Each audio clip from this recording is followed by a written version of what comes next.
I want to say in the past, I was very, very selfish. And when I say some time ago, it might feel like a lifetime for some of you younger people, but it was probably less than maybe about 10 years ago. And it's like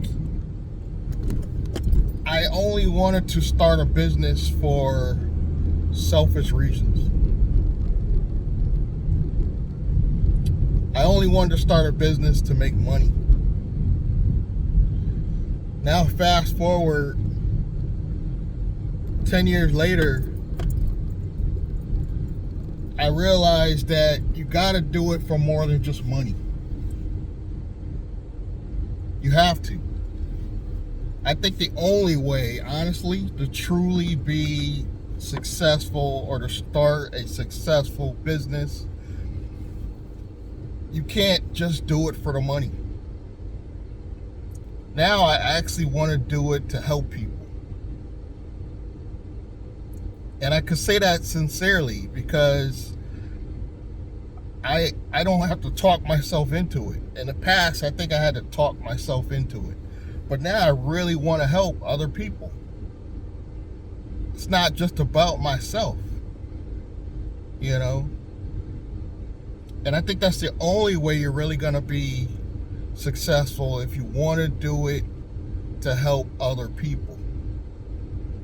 Whether it's product-based, service-based, you really want to help other people. It could be as simple as a hair tonic that you know helps people that are going bald or whatever. You know what I mean?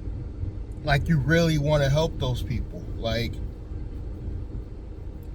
and I never was really into product-based businesses, but I like service-based because it doesn't require you shipping anything. And it can be something educational. And money does help. Don't get me wrong. Money can help your family. It can help your friends. But the feeling of helping somebody and them becoming successful because you helped them is so gratifying to me. When I used to watch other entrepreneurs on YouTube and I was thinking how their product or their service could help me, that's really all I cared about. I didn't care about spending the money. I just wanted to know, can this product or service help me? Or do I believe it could really help me? I think that's where you become successful. And I mean, I believe the success comes so quickly, you don't really even think about it. I haven't gotten there yet. I don't want to act like I'm there. I'm not there yet. But when the success is flowing so quickly that you're not even thinking about it because you're so your gratification comes from seeing people happy. That's why I want to do that future private member club that I talked about in a previous video, where I can help entrepreneurs, business owners, professionals one-on-one, like actually hold their hand and shake their hand, because I want that gratification. It's not about what I want to sell them. Obviously, there'll be some form of payment. That's how you keep the business running, in the form of a membership. But I really want that one-on-one feeling. And you can't get that through a camera or a video. That's why I want that real human connection again. And I think we're losing that because we're so involved with AI and social media, which is great. I love it. I love AI and I love how it can spread the message, but you can still spread the message and have that one-on-one interaction. I kind of want both. I'm kind of selfish in that way, that I want I want to do like a real private member club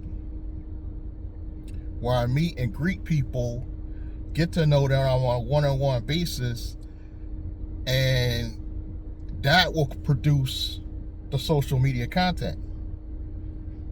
You know, you could probably do a podcast in the location. So you're going to get the exposure for your social media, and then AI will help you come up with ideas for the podcast and the titles, you know, but I really believe we're losing that.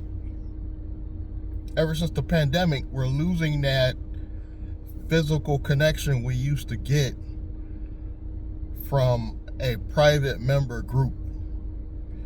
And there's still country clubs and social clubs, but they're expensive.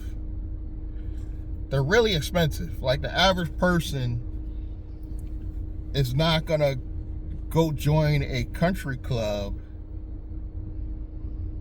except only the wealthy. I kind of want to start something on a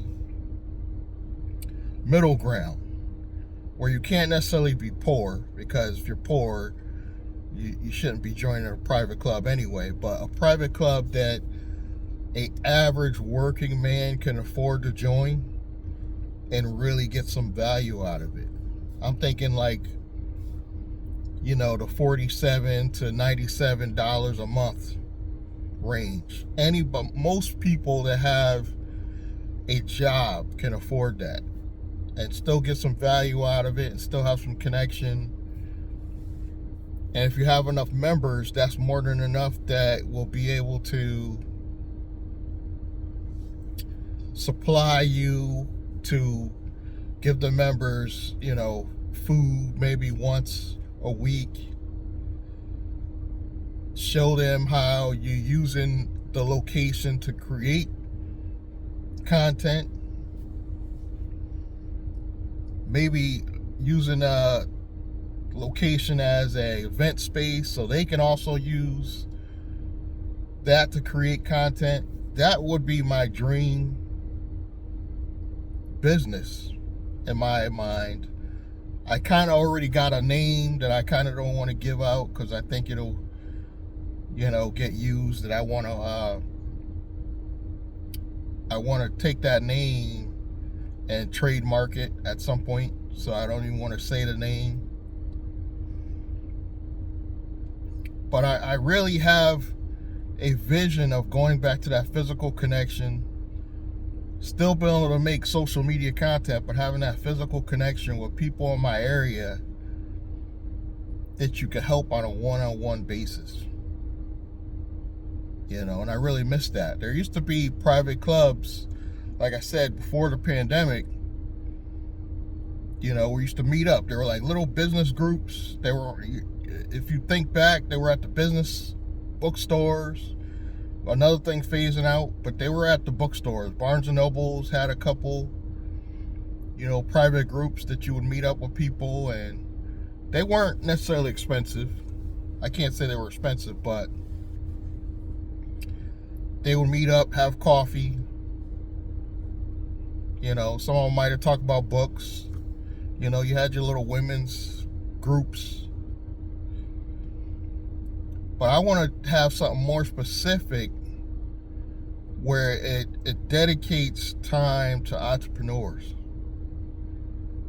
You know, and bring on people that really want to help other entrepreneurs. So it's not like selfish reasons that they only want to go and join to help themselves. They want to help others. Like, you might want to incorporate lawyers and doctors that want to maybe boost their advertising, but also give free advice to other members. You know, law firms will definitely benefit from something like this, where you can help. You can have several different lawyers on a level where they can help people start their own first LLC and get things going. You can have car dealers that will provide, you know, offerings to people that want to start a transportation business, you know. because some car dealers don't. They don't want to, they don't want to market to people that are going to drive and wear out their vehicles. But you might have a few dealers that maybe have like used car lots and they want to get their name out. They might want to join a club like this where they could spread the message, get their name out. You might have several of those. I just want to go back to a time where we have a physical connection again, where we can make money together. There's nothing wrong with that. And then you'll get the gratification because now you have a place where you could see people helping each other, being more successful. And then it's a place where new entrepreneurs can gain connections. Just being there, a new entrepreneur could gain connections. Now, do I think this journey is going to be simple? No, I don't. I'm probably going to have to focus on my transportation company just to make the money to get to that level. I do think it's going to be a separate company. Probably the one that I want to set up to sell at some point, either sell or go public.